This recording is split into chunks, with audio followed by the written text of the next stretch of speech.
911 was a day when 3,000 people had the life force ripped from their physical bodies. It all happened so quickly. No one had prepared for their deaths. In many traditional cultures around the world, family members gather at the bedside and help the spirit of their loved one pass into the spirit world. However, with a violent, unexpected tragedy like 911, it is likely that the spirits of those killed would have stayed at ground zero, lost, possibly forever.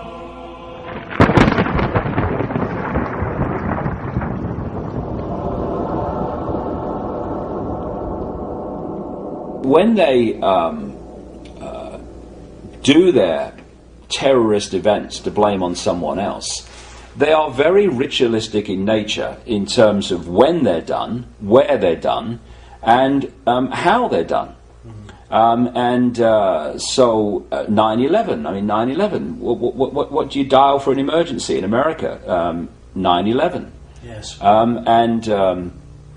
You find this so often in these events that they engineer. Did you know that the Madrid train bombs were exploded 911 days after September the 11th, 2001? Doesn't surprise me, because the thing is that when I started researching this, my bloody jaw was dropping, not just at the ritualistic and symbolic nature of what they did, but the scale and detail of it. Yes. It's almost like someone's created a computer program to give you the perfect symbolic, ritualistic background to the latest horrific event. Like something out of the Tower Inferno, like a movie.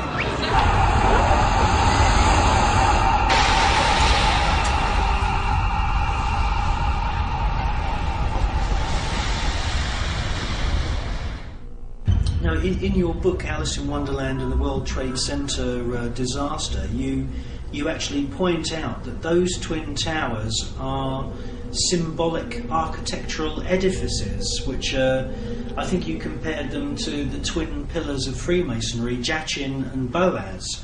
So you've got everything there. You've got like, would you say that it's like a mass ritual, a mass sacrifice? Yes, that's what wars are, the mass sacrifices. Yes.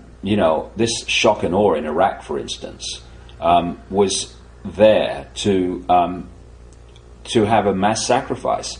We don't target civilians is absolute nonsense. Of course they target civilians. They want as many dead people as possible.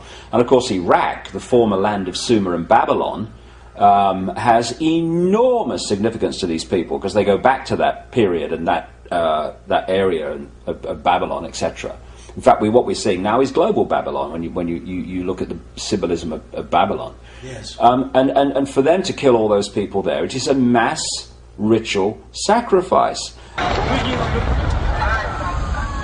in here! Get away from the glass!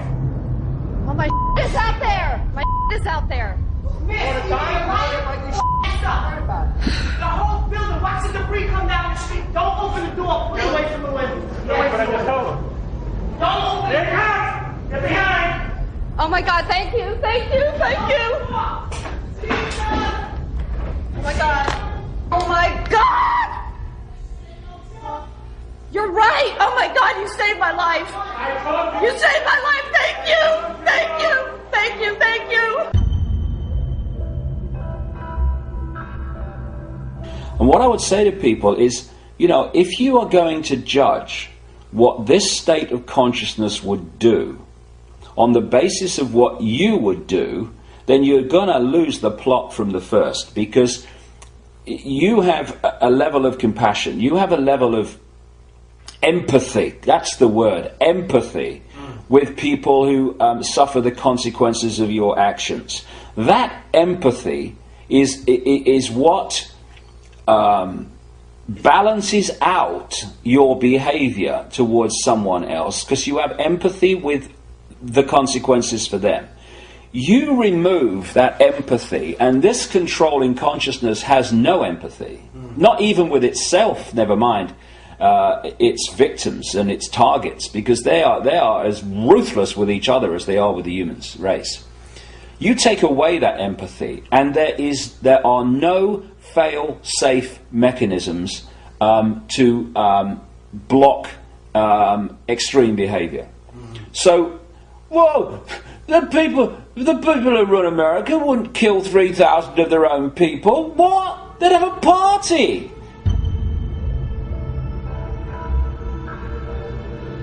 You know, this is not about Americans doing it to Americans. This is about this consciousness working through physical forms that appear to be American, doing this to what are nothing more to them than humans' perception of cattle. A situation that started bad just gets worse and worse and worse. The World Trade Center, South Tower, which was hit by a plane and racked by an explosion approximately an hour ago, has totally collapsed.